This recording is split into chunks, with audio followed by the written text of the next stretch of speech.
एक शताब्दीको सामाजिक यात्रामा लिडर उत्पादन गर्ने कारखाना बनेको छ अन्तर्राष्ट्रिय जेसिस।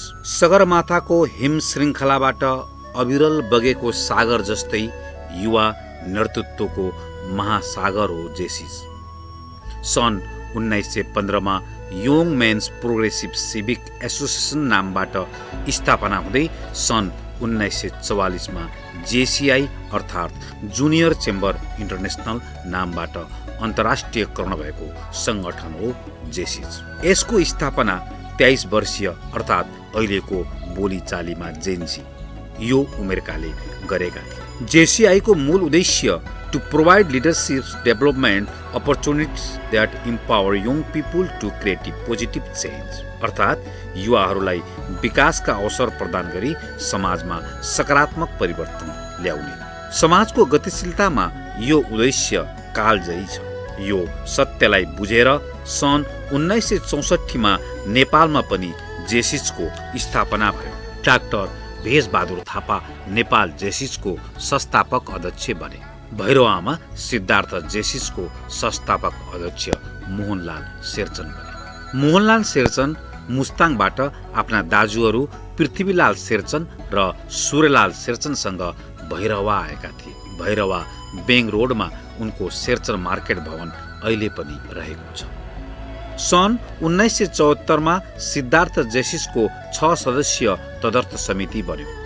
मोहन शेरचनसँगै कृष्णबहादुर अर्थात् केबी पौडेल, डाक्टर पुष्प तुलाचन, निधान चन्द्र श्रेष्ठ, अशोक पालिखे र शैलेन्द्र तुलाचन सिद्धार्थ जेसिसको संस्थापकहरू रहे। संस्थापकहरू अशोक पालिखे र शैलेन्द्र तुलाचन भने जेसिसको नेतृत्वमा आएन। तदर्थ कार्यकाल सन् 1974-75 देखि सन् 1977 सम्म मोहनलाल शेरचनले नेतृत्व लिए। 1978मा केबी पौडेल शाखाको दोस्रो अध्यक्ष बने। उनी सन् 1981मा नेपाल जेसिसको कानुनी सल्लाहकारमा समेत मनोनित भएका थिए। 1979मा डाक्टर पुष्पलाल तुलाचनले शाखाको नेतृत्व लिए। 1980मा निधान चन्द्र श्रेष्ठ शाखाको अध्यक्ष भए। उनी नेपाल जेसिसको उपाध्यक्ष बन्दै सन् 1984मा राष्ट्रिय कार्यकारिणी उपाध्यक्षमा निर्वाचित भएका थिए।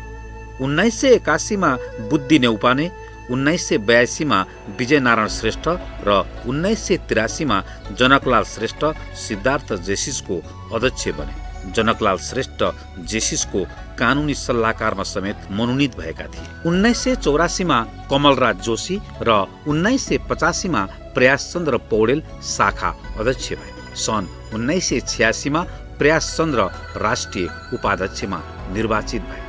1986मा हिमलाल पौडेल, 1987मा सुरेश श्रेष्ठ, 1988मा गौरीशङ्कर भट्टराई सिद्धार्थ जेसिसको अध्यक्ष बने। 1990मा गौरीशङ्कर पनि राष्ट्रिय उपाध्यक्षमा निर्वाचित भए।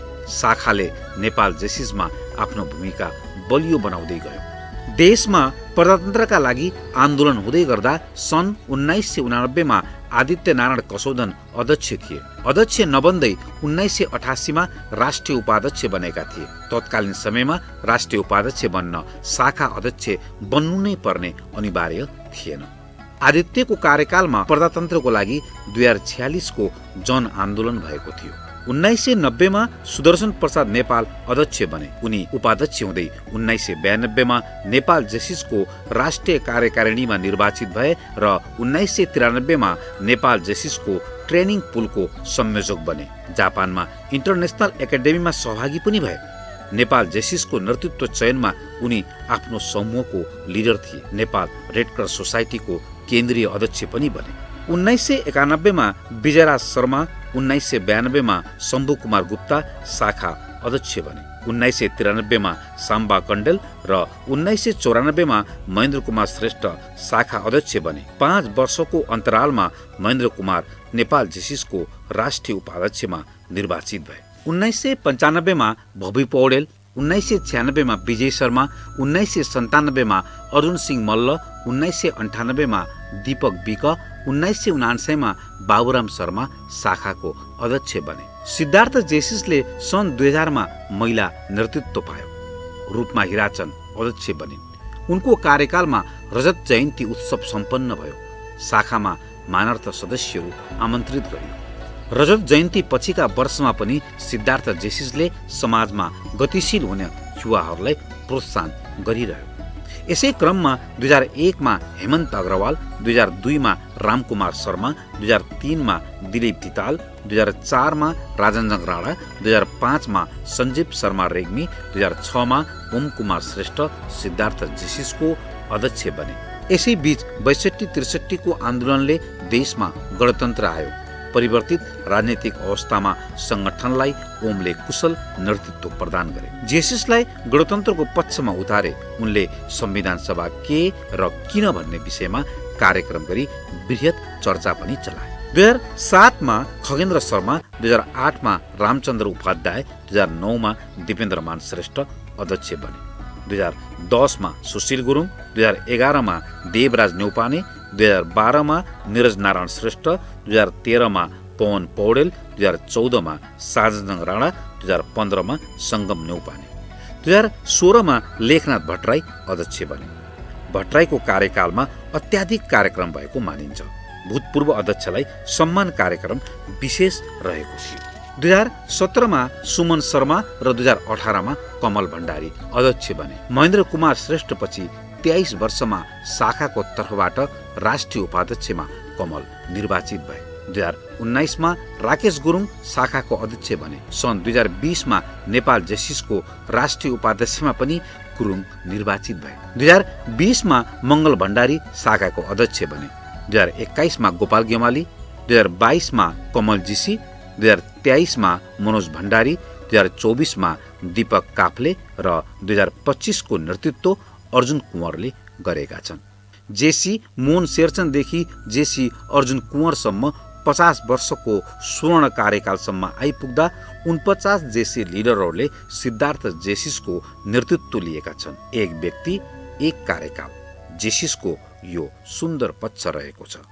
यिनीहरूमध्ये निधानचन्द श्रेष्ठ, बुद्धिराम न्यौपाने, जनकलाल श्रेष्ठ, हिमलाल पौडेल र विजयराज शर्मा हामी बीच भौतिक रूपमा रहेनन्। श्रद्धा सुमन छ, सधैँ सम्झना रहिरहनेछ।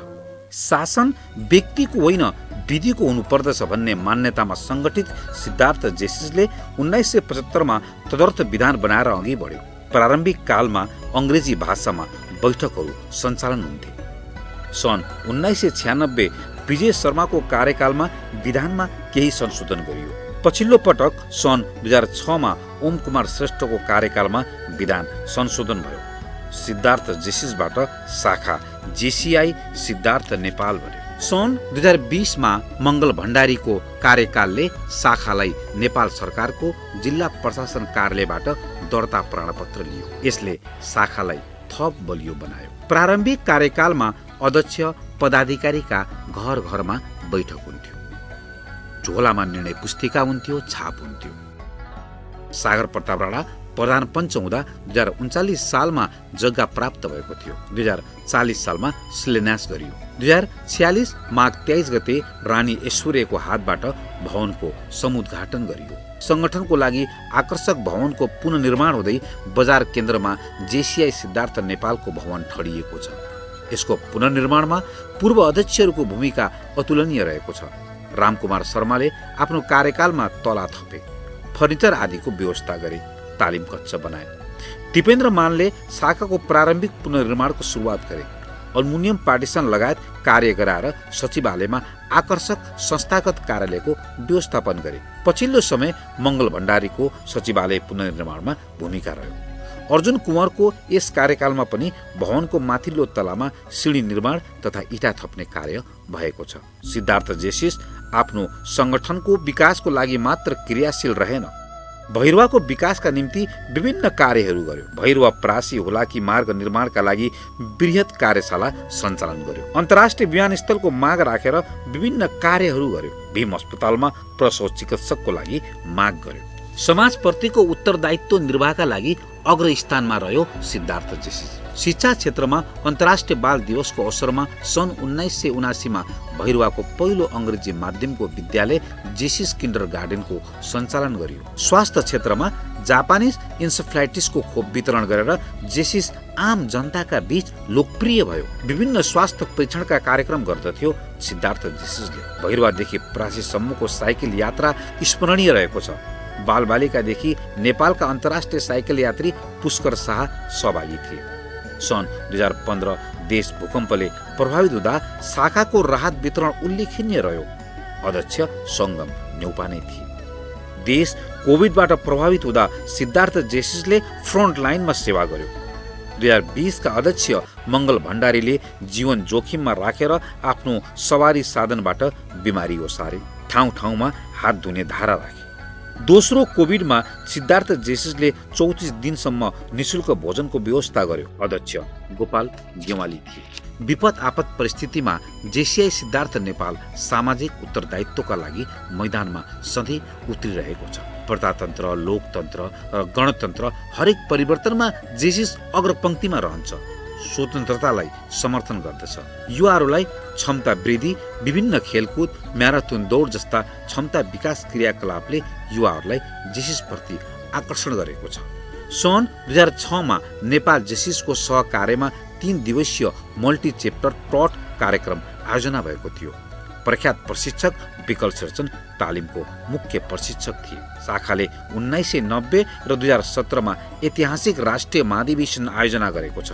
2017 को महाधिवेशन अध्यक्ष सुमन शर्माको अध्यक्षतामा सम्पन्न भएको थियो। शाखामा अन्तर्राष्ट्रिय जेसिसका पदाधिकारीको भ्रमण समेत हुनाले अन्तर्राष्ट्रिय स्तरमा पनि जेसिआई सिद्धार्थ नेपालको पहिचान रहेको छ। सन् 2002 मा गोरखपुर जेसिसको आतिथ्यतामा उत्तर प्रदेश, झारखण्ड, बिहार एरिया कन्फरेन्समा आयोजित वक्तृत्व कलामा शाखाका वैभव मयूर कसोदन विजेता भएका थिए।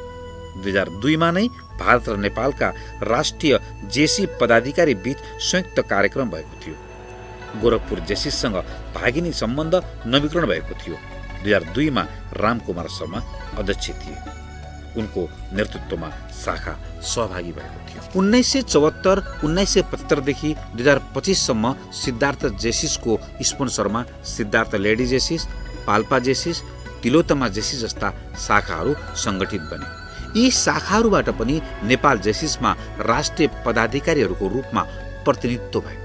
नेपाल जेसिसमा प्रतिनिधित्व गराउन पछिल्लो समयमा समन्वय समूहका लिडर पूर्व अध्यक्ष दिपेन्द्रमान श्रेष्ठको भूमिका उल्लेखनीय रहेको बुझिन्छ। आज सिद्धार्थ जेसिस जेसिआई सिद्धार्थ नेपाल बनेको छ। 50 वर्ष पूरा भएको छ। स्वर्ण उत्सव कालमा अर्जुनजङ्ग कुँवरले नेतृत्व लिएका छन्। कुँवर भाग्यमानी छन्। मिलनसार क्षमताका जेसी अर्जुनले यस अवसरमा विभिन्न कार्यहरू सम्पन्न गरेका छन्। स्वर्ण जयन्ती समुद्घाटन, व्हीलचेयर तथा साइकल वितरण, मैत्रीपूर्ण खेलकुद, मेन्टल हेल्थ, वक्तृत्व कला, म्याराथन दौड, नगद सहयोग गरेका छन्। नेतृत्व अर्जुनको हो, साथ सबै पूर्वाध्यक्षहरूको, पदाधिकारीहरूको, साधारण सदस्यहरूको, शुभेच्छुक र सहयोगीहरूको। जेसिस अभियानको शान भैरवावासीको मान हो जेसिआई सिद्धार्थ नेपाल। सबैलाई बधाई, सबैलाई शुभकामना। जेसिसले सबैको कल्याण गरोस्, जेसीहरूको कल्याण होस्, समग्र जल थल वायुका प्राणीको मङ्गल होस्। भवतु सब मङ्गल।